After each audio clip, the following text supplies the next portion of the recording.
శ్రీ సాయి సచ్చరిత 52వ అధ్యాయం. శ్రీ గణేశాయ నమ, శ్రీ సరస్వత్యై నమ, శ్రీ గురుభ్యో నమ, శ్రీ కులదేవతాయై నమ, శ్రీ సీతారామచంద్రాభ్యాం నమ, శ్రీ సద్గురు సాయినాథాయ నమ. ఇప్పుడు ఈ గ్రంథాన్ని సింహావలోకనం చేసి తర్వాతి అధ్యాయాల సారాంశమైన అవతరణికతో ఈ గ్రంథాన్ని సంపూర్ణం చేస్తాను.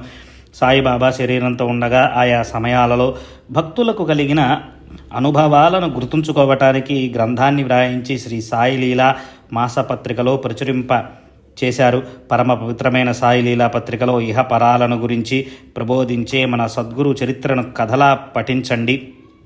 సాయిబాబా లీలలు అసంఖ్యాకంగా సేకరింపబడి ఉన్నాయి. శాస్త్ర జ్ఞానం కానీ పాండిత్యం కానీ లేని హేమాడ్ పంత్ చేతిని పట్టుకుని సాయిబాబా తమ సచ్చరితను వ్రాయించారు. కొందరు గురువులు తమ ఖ్యాతిని తమ నోటితో శిష్యులకు వినిపిస్తారు. అది వారి తదనంతరం గ్రంథ రచనకు స్ఫూర్తి కలిగిస్తుంది. సాయిబాబా అనేక రకాల గొప్ప గొప్ప వృత్తాంతాలను చెబుతున్నప్పుడు శ్రోతలు ఆకలి దప్పులను మరిచి అత్యంత తల్లీనులై వినేవారు. సాయి యొక్క దివ్య రూపాన్ని చూచిన వారి త్రివిధ తాపాలు నశించిపోయాయి. అటువంటి వారి శక్తి ప్రభావాన్ని ఆద్యంతం పూర్తిగా వర్ణించడం సాధ్యమా? ఉదారమైన స్వభావం గల సాయి తమను ఆరాధించిన భక్తులను ఉద్ధరించడానికి తమ వైభవాన్ని తెలిపే చరిత్రను రాయించి ఉంచారు. పవిత్ర గోదావరిలో స్నానం చేసిన తరువాత సాయిబాబా సమాధిని దర్శించి ఈ సాయి సచ్చరితను పఠించండి. మీ త్రివిధ తాపాలు నశిస్తాయి. సాయిబాబా లీలలను మామూలుగా ముచ్చటించుకున్నా సరే మనకు తెలియకుండానే పరమార్థం అబ్బుతుంది. భక్తిగా ఈ గ్రంథాన్ని పఠిస్తే కోటి పాపాలు నశిస్తాయి. జనన మరణాల రాకపోకలను వదిలించుకోవాలని కోరుకునేవారు గురు చరణాలయందు మరియు అఖండ గురునామ స్మరణయందు భక్తి కలిగి ఉండాలి. మిథ్యా జ్ఞానానికి కారణం ఆత్మస్వరూపాన్ని గ్రహించలేకపోవటం. అదే జనన మరణాలకు సర్వ అనర్థాలకు కారణం. మోహం అంటే మిథ్యాజ్ఞానం. ఆత్మలేని జడ వస్తువు యందు ఆత్మాభిమానం ఉండటాన్ని విద్వజ్జనులు మృత్యువు అని అన్నారు. సాయి కథా సాగరాన్ని మథనం చేసి మధురము నిత్య నూతనము అయిన సాయి కథలను శ్రవణం చేసే శ్రోతలకు అధఃపతనం తప్పుతుంది. సాయి యొక్క సగుణ సాకార స్థూల రూపాన్ని ఎల్లప్పుడూ ధ్యానం చేస్తే వారి సగుణ రూపంలోంచి సూక్ష్మతమైన ఆత్మస్వరూపం ప్రకటమవుతుంది. సగుణ సాకార రూపాన్ని ముందుగా ఆరాధించకపోతే ఆత్మ యొక్క జ్యోతి తెలియదు. నిర్గుణ పరబ్రహ్మతత్వం పూర్తిగా అవగాహన కాదు. బాబా భావికులైన భక్తులను తమ పాదాల వద్దకు రప్పించి వారికి తెలియకుండానే శరీర భాషలేని పరమార్థ మార్గంలో ప్రవేశపెట్టారు. సాగరాన్ని ఆలింగనం చేసుకున్న నది తను నది అన్న విషయం మరిచిపోయినట్లు బాబా తమను ఆశ్రయించిన భక్తుల ద్వైతాన్ని తొలగించేవారు. రెండు దీపాలు ఒకదానికొకటి ఆలింగనం చేసుకున్న క్షణాన ద్వైత స్థితిపోయి అవి ఒక్కటైపోయి ఒకే దీపంగా వెలుగుతాయి. తన సువాసనను విడిచి కర్పూరం, ప్రకాశాన్ని విడిచి సూర్యుడు, కాంతిని విడిచి సువర్ణం వేరుగా ఉండగలవా? నది సాగరంలో కలిసిపోగానే అది సాగరం అయిపోతుంది. అట్లే ఉప్పు సాగరంలో పడిన వెంటనే సాగరం అయిపోతుంది. అదేవిధంగా సాయి చరణాలను ఆశ్రయించిన భక్తుల ద్వైతభావం తొలగిపోతుంది. తమ అహంభావాన్ని త్యజించిన వారు సద్గురువులో ఐక్యమైపోతారు. జాగృతి, స్వప్నం లేక సుషుప్తి మూడింటిలో ఏ స్థితిలోనైనా మనోవృత్తి సాయి మయమవుతే చాలు. అదే ప్రపంచం నుండి విరమించినట్లు. ఇప్పుడు సాయి పాదాలకు ప్రణామం చేసి నా మనసు మిమ్మల్ని తప్ప దేనిని కోరుకుండుగాక అని వేడుకుంటున్నాను. బ్రహ్మాది స్తంభ పర్యంతం ఘటాలలో మఠాలలో ఆకాశం వలె సర్వ ప్రాణులలో ఏకాస్త భేదభావము లేకుండా పరిపూర్ణంగా నిండి ఉండి భక్తులనందరినీ సమానంగా చూస్తూ ప్రియాలను మానాలను ఎరుగనటువంటి వారు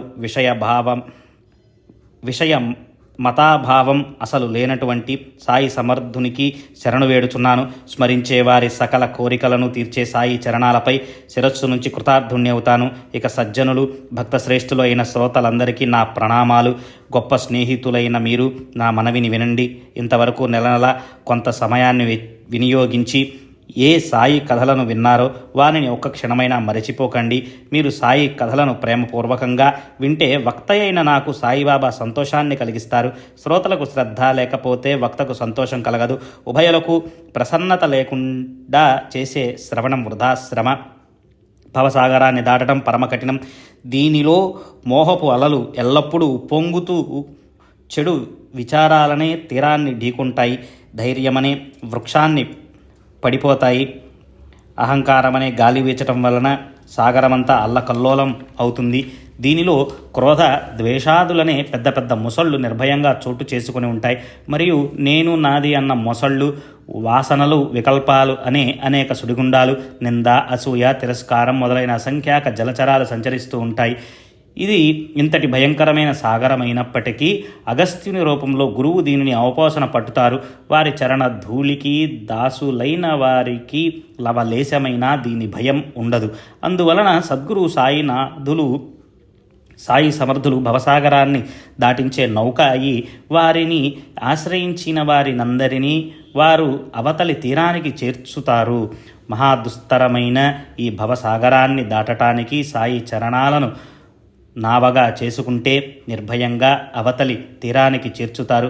నిష్టలోని విశిష్టత ఇటువంటి ఈ వ్రతాన్ని ఆచరిస్తే ప్రపంచ దుఃఖాలలోని తీవ్రత తెలియదు. దీనికంటే లాభకరమైనది వేరే ఏదీ లేదు. ఇదే శక్తి మనకు చక్కగా ఉపయోగపడుతుంది. సాయి చరణాలలో అత్యంత భక్తి, కళ్ళలో సాయి మూర్తిని నింపుకుని సర్వ ప్రాణులలోనూ సాయినే చూడగలిగే స్థితి భక్తులకు కలుగుగాక. పూర్వజన్మలో స్వేచ్ఛగా విహరించి పతనాన్ని పొందాము. ఇప్పుడైనా సద్గతి పొందటానికి, విషయ భోగాలను త్యజించడానికి శక్తి లభించుగాక. సాయి సమర్థులు ఎప్పుడూ వెన్నంటి ఉంటే ఎవరూ ఏం చేయలేరు అన్న దృఢ విశ్వాసంతో నిర్భయంగా ఉండే భక్తులు ధన్యులు.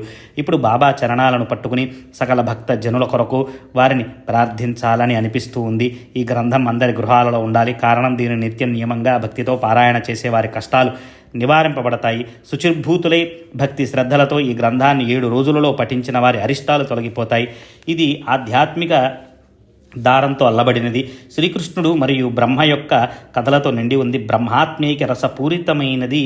దీనిలో అద్వైతం గురించి అపూర్వంగా వివరింపబడింది. ఏకనాథ మహారాజు యొక్క కావ్యమనే నందనవనంలో 32 భాగాలుగా ఉన్న బృందావనంలో మనోహరము మధురము అయిన పాయసంతో జ్ఞానులు అజ్ఞానులు రమిస్తారు. ఈ సచ్చరితంను నియమంగా పారాయణ చేసినా లేదా శ్రద్ధగా శ్రవణం చేసినా సాయి సమర్థులు వారి కష్టాలను వెంటనే తొలగిస్తారు. ధనం కోరుకునే వారికి ధనం లభిస్తుంది. మంచి వ్యవహారంలో సంపూర్ణ యశస్సు కలుగుతుంది. శ్రద్ధానిష్టానుసారం ఫలితం లభిస్తుంది. భక్తిభావం లేకపోతే ఏ అనుభవమూ కలగదు. ఈ గ్రంథాన్ని గౌరవంగా పఠిస్తే సాయి ప్రసన్నులై అజ్ఞాన దారిద్ర్యాన్ని నశింపచేసి జ్ఞాన సంపదను ప్రసాదిస్తారు. ఈ గ్రంథ రచన సాయి యొక్క సూచన. అట్లే వారి మనసులో గుప్తంగా ఉన్నవారి సంకల్పం. సాయి చరణాల యందు అనురక్తులై ఉండే భక్తుల జీవితం ధన్యం. ప్రశాంతమైన మనసుతో నియమ నిష్టలతో ఈ సాయి సచ్చరితలోని ఒక అధ్యాయాన్నైనా పఠిస్తే చాలు. అది అమిత సుఖదాయకం. తమ మంచిని కోరుకునేవారు ఈ గ్రంథాన్ని పఠించాలి. వారు సాయి యొక్క ఉపకారాన్ని జన్మజన్మలకు ఆనందంగా గుర్తుంచుకుంటారు. గురు పౌర్ణమి, గోకులాష్టమి, సాయి యొక్క మహాసమాధి, రామనవమి, సాయి యొక్క ఈ ఉత్సవ దినాలలో తప్పకుండా తమ తమ గృహాలలో దీనిని పఠించాలి. మనసులోని విషయాసక్తిని అనుసరించి జన్మ ప్రాప్తిస్తుంది. అంతిమ సమయంలో మనసు ఎలా ఉంటే వారి గతి కూడా అట్లే ఉంటుంది అని శాస్త్రం. సాయి భక్తులకు ఆధారం. వారు లేకుండా విఘ్నాలు నశించవు. తల్లి బిడ్డల కోసం తహతహలాడుతూ ఉంటుంది. ఇందులో విశేషమేముంది? ఇంతకంటే ఎక్కువగా ఏం చెప్పను. మాటలు రాక ఆగిపోయినప్పుడు మౌనంగా ఉండటమే మంచిదనిపిస్తుంది. ఇదే యోగ్యమైన స్థుతి. అయినా తీవ్రమైన మోక్షేచ్ఛతో నిత్యం శుభకర్మలను చేస్తూ శ్రవణాది నవ విధ భక్తితో భగవంతుని సేవిస్తే అంతఃకరణం పరిశుద్ధమవుతుంది. ఇది సద్గురువు అనుగ్రహం లేకపోతే జరగదు. సద్గురువు లేకుండా పరతత్వ జ్ఞానం లభించదు. బ్రహ్మైవాహం, నేను స్వయం బ్రహ్మను అన్న స్మరణ ఎల్లప్పుడూ ఉండదు. మరియు గురువు యందు నిష్ట ఉండదు. గురువు శిష్యుల సంబంధం తండ్రి కొడుకుల సంబంధం వంటిది. గురువును తండ్రితో పోల్చటం నామమాత్రానికే. తండ్రి ప్రపంచంలోని సుఖాలను అనుభవించే యోగ్యతను ఇస్తాడు, కానీ గురువు పరలోక సుఖాలను కూడా ప్రసాదిస్తాడు. తండ్రి అశాశ్వతమైన క్షణికమైన ఐశ్వర్యాన్ని ఇస్తాడు. గురువు శాశ్వతమైన అక్షయ సుఖాన్ని అనుభవింపచేసి అపరోక్ష జ్ఞానాన్ని అందజేస్తాడు. తల్లి 9 మాసాలు మోసి జన్మనిచ్చి బయటపడేస్తుంది. దీనికి విరుద్ధంగా గురుమాత బయట ప్రపంచం నుండి లోపల పడవేస్తుంది. అంతిమ సమయంలో గురు అని స్మరిస్తే శిష్యుడు తప్పకుండా సాయుధ్యాన్ని పొందుతాడు. కానీ గురువు స్వయంగా శిష్యుని కొడితే శిష్యుడు పూర్తిగా బ్రహ్మలో విలీనమవుతాడు. గురువు యొక్క చేతి దెబ్బ జనన మరణాలను నశింపచేస్తుంది. గురువు ఎవరి శరీరాన్ని అంతం చేస్తారో అట్టి వారి కంటే భాగ్యవంతుడు ఎవరు ఉంటారు? గద, ఖడ్గము, గొడ్డలి, శూలము మొదలగు శస్త్రాలను గురువు తమ చేతిలో తీసుకోవాలి. వాని దెబ్బ పడటంతో శిష్యునికి నిజమైన జాగృతి కలిగి సద్గురువు యొక్క మూర్తి కనిపిస్తుంది. ఎంతగా కాపాడుకున్నా శరీరం ఎప్పుడూ పడిపోవాల్సిందే. కదా. మరి అది గురువు చేతిలో పడిపోతే ఇక పునర్జన్మ ఉండదు. సద్గురు నన్ను బాగా కొట్టు, నేను చచ్చే వరకు కొట్టు, నా అహంకారాన్ని సమూలంగా నిర్మూలించు, పునర్జన్మ లేకుండా మంచి గట్టి దెబ్బనే ప్రసాదించు, నా కర్మలను అకర్మలను దహించి వేయి, నా ధర్మాలను నివారించు, దానివల్ల నాకు పరమ సుఖం కలుగుతుంది, మోహం కారణంగా ఉద్భవించే భ్రమను నశింపచేయి, నా సంకల్ప వికల్పాలను నిలిపివేసి నాకు నిర్వికల్ప స్థితిని ప్రసాదించు, నాకు పుణ్యము వద్దు, పాపము వద్దు, ఈ జన్మ కోసం వ్యర్థమైన శ్రమ వద్దు, నేను మీ శరణు కోరి వస్తే మీరు కింద పైన ఆకాశంలో పాతాళంలో తూర్పు పడమర అన్ని దిక్కులలో ఉన్నారు, మీరు అన్ని ప్రదేశాలలోనూ ఉన్నారు, నాలో కూడా ఉన్నారు, నేను నువ్వు అన్న భేదభావన కల్పన నాకు కష్టంగా ఉంది. అందువలన హేమాడు సద్గురు చరణాలను దృఢంగా పట్టుకుని వారికి అనన్య శరణుజొచ్చి పునర్జన్మను పోగొట్టుకుని తనను ఉద్ధరించుకున్నాడు. అసంఖ్యాక భక్తులను ఉద్ధరించటానికి సాయిబాబా హేమాడ్ పంత్ నిమిత్తమాత్రునిగా చేసి తమ చరితాన్ని నిర్మాణం చేశారు. ఇది అపూర్వమైన విషయం కాదు. శ్రీ సాయి సమర్థ చరితం నాచే రచింపబడటం ఆశ్చర్యం. సాయిబాబా కృప లేకుండా పామరుణ్ణైన నాకు ఇది అసాధ్యం. నాకు సాయితో అనేక సంవత్సరాలు సహవాసం లేదు, సత్పురుషులను అవగాహన చేసుకునే శక్తి లేదు, అవిశ్వాసపూర్వకంగా చూడటమే కానీ విచక్షణ దృష్టి లేదు, అనన్య భావంతో ఎప్పుడూ ఆరాధించలేదు, కొంతసేపైనా భజనలో పాల్గొలేదు. ఇటువంటి నాతో తమ చరితాన్ని వ్రాయించి ప్రజలకు చూపించారు. తమ మాటలను నిలబెట్టుకోవటానికి ఈ గ్రంథం రచనను నాకు స్ఫురింపచేసి సాయిబాబా తమ కార్యాన్ని తామే పూర్తిగా చేసుకున్నారు. ఈ హేమాడు ఊరికే పేరుకు మాత్రమే. దోమ పర్వతాన్ని లేవనెత్తగలదా, పిచ్చుక సాగరాన్ని ఖాళీ చేయటం శక్యమా? కానీ సద్గురువు వెన్నంటి ఉంటే అద్భుతమైన కార్యాలను సంభవింపచేస్తారు. శ్రోతలారా, ఇప్పుడు మీకు అభివందనం చేస్తాను. ఈ గ్రంథం సంపూర్ణమైంది. సాయి యొక్క ఈ గ్రంథం సాయికి అంకితం చేస్తున్నాను. చిన్న పెద్ద శ్రోతలందరికీ సాదరంగా నా సాష్టాంగ నమస్కారం. మీరు తోడుగా ఉండటం వలన కథా పరంపరలతో ఉన్న ఈ సాయి సచ్చరితను సమాప్తి చేశాను. సమాప్తి చేయటానికి ఇక్కడ నేనెవరని ఇలా అనుకోవటం వ్యర్థమైన అహంకారం. సాయియే సూత్రధారులైనప్పుడు ఇలా అనుకోవటానికి నేనెవరని?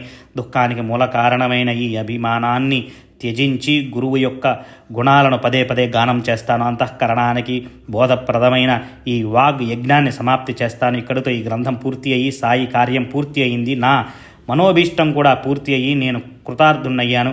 ఈ గ్రంథాన్ని సంపూర్ణంగా అధ్యయనం చేస్తే మనసులోని కోరిక తీరుతుంది. సద్గురు చరణాలను హృదయంలో ప్రతిష్ఠించుకుంటే భవసాగరం నుండి తరింపబడతారు. రోగులు ఆరోగ్యవంతులవుతారు, దరిద్రులు ధనవంతులవుతారు, సంకల్ప వికల్పాలు పోయి మనసు స్థిరపడుతుంది, దీనులకు ఔదార్యం లభిస్తుంది. ఈ గ్రంథాన్ని మరల పారాయణ చేస్తే పిశాచాల బాధ అపస్మారం తొలగిపోతాయి. కుంటి మూగ చెవిటి వారికి కూడా ఈ శ్రవణం సుఖం కలిగిస్తుంది. అపార శక్తివంతుడైన పరమేశ్వరుని మరచిపోయి అజ్ఞానం వలన మోహంలో చిక్కుకున్న మానవులు ఉద్ధరింపబడతారు. మానవులై పుట్టి అసురుల వలె ప్రపంచాన్ని సుఖాలకు నిలయమని భావిస్తూ శరీరాలను వ్యర్థపరుచుకునేవారు కూడా ఉద్ధరింపబడతారు. సాయినాథుల లీల అగాధం. వారు ఈ హేమాడ్ పంతుకు తమ చరణాలలో శాశ్వతమైన ఆశ్రయాన్నిచ్చి అతనిని తమ సేవకు వినియోగించుకుని ఈ సేవను చేయించుకున్నారు. చివరికి జగత్తును నడిపించేవారు, బుద్ధిని ప్రేరేపించేవారు అయిన సద్గురు చరణాల యందు అమితమైన భక్తితో కళాన్ని మస్తకాన్ని అర్పిస్తున్నాను. శ్రీ సద్గురు సాయినాథార్పణమస్తు. శుభం భవతు.